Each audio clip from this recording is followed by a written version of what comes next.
And tonight we're going to be in Corinthians chapter 7.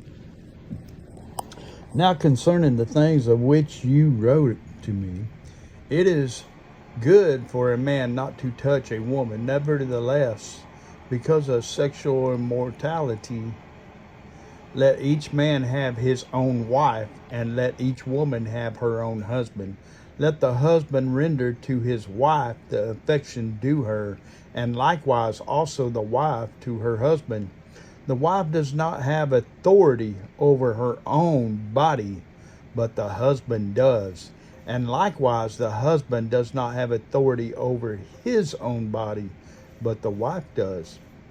Do not deprive one another except with consent for a time, that you may give yourselves to fasting and prayer, and come together again, so that Satan does not tempt you because of your lack of self-control. But I say this as a concession, not as a commandment, for I wish that all men were even as I myself, but each one has his own gift from God, one in this manner and another in that. But I say to you, to the unmarried and to the widows, it is good for them if they remain even as I am.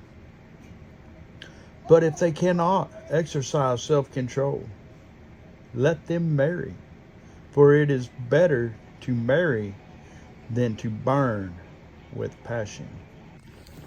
Now to the married I command, yet not I, but the Lord, a wife is not to depart from her husband. But even if she does depart, let her remain unmarried, or be reconciled to her husband. And a husband is not to divorce his wife. But to the rest, I, not the Lord, say, if any brother has a wife who does not believe, and she is willing to live with him, let him not divorce her. And a woman who has a husband who does not believe, if he is willing to live with her, let her not divorce him. For the unbelieving husband is sanctified by the wife, and the unbelieving wife is sanctified by the husband. Otherwise your children will be unclean, but now they are holy. But if the unbeliever departs, let him depart. A brother or a sister is not under bondage in such cases. But God has called us to peace.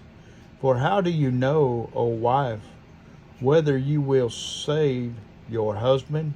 Or how do you know, O husband, whether you will save your wife? But as God has distributed to each one, as the Lord has called each one, so let him walk. And so I ordain in all the churches. Was anyone called while circumcised? Let him not become uncircumcised. Was anyone called while uncircumcised? Let him not be circumcised.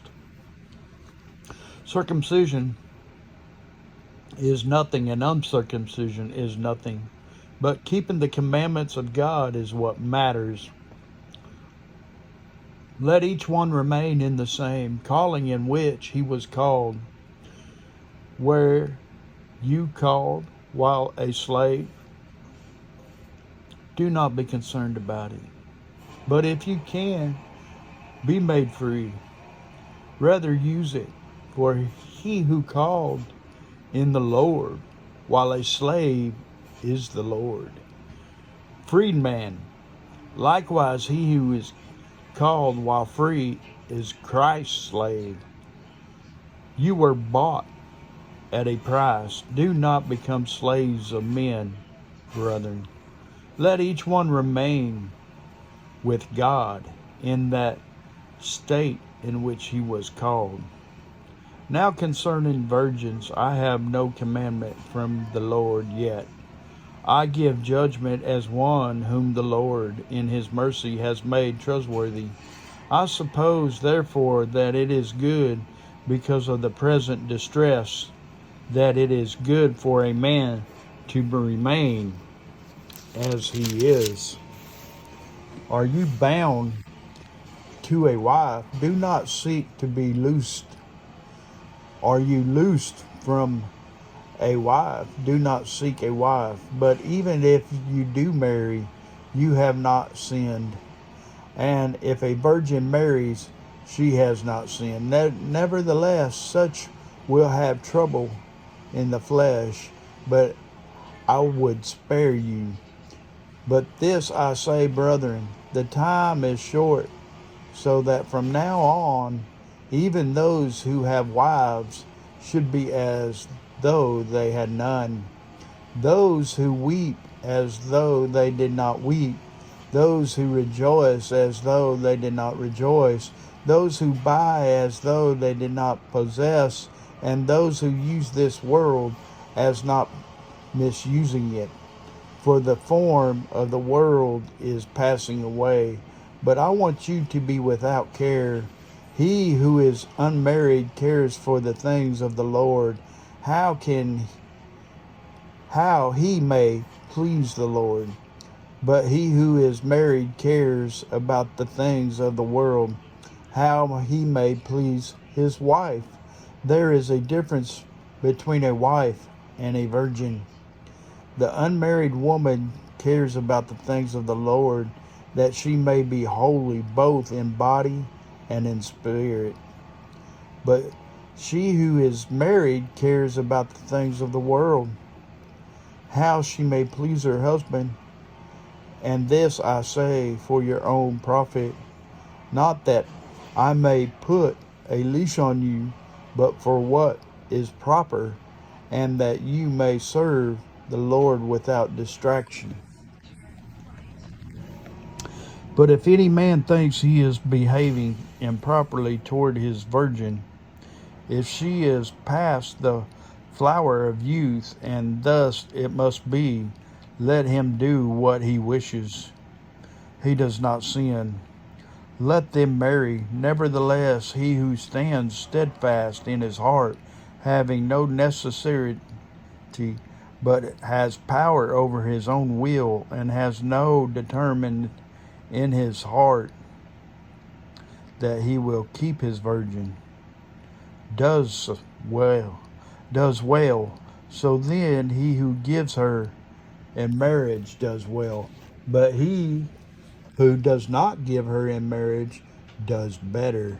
A wife is bound by law as long as her husband lives. But if her husband dies, she is at liberty to be married to whom she wishes, only in the Lord.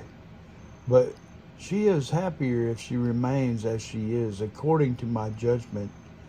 And I think I also have the Spirit of God. Amen.